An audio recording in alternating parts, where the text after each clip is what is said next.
men shouldn't be showing that emotion or crying, and that you need to be strong and hold it in.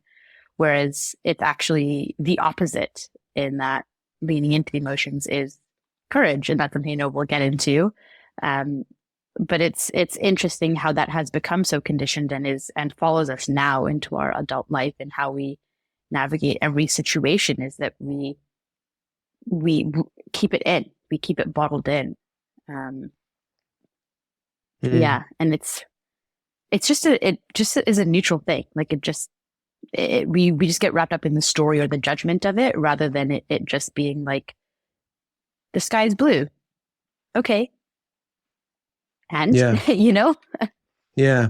Yeah. People, it's okay to cry, right? I got an email today and I had a little cry about it. It was a good email. Mm, And I was reading it to my wife actually. And because I was proud of it, I won't talk about it now because it said some nice things about me.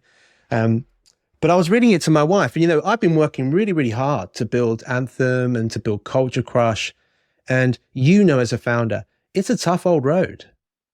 And so when I mm, kind of receive this validation and when I read it myself, I'm kind of fine.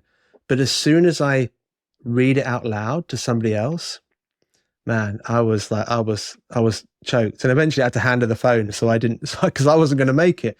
But it's mm, interesting that people say things like, people apologize.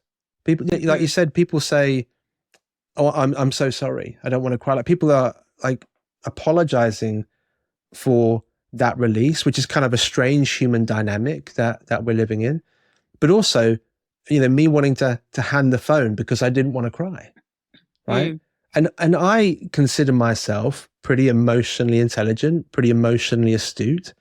I'm sensitive. I'm sort of at peace with who I am in that sense.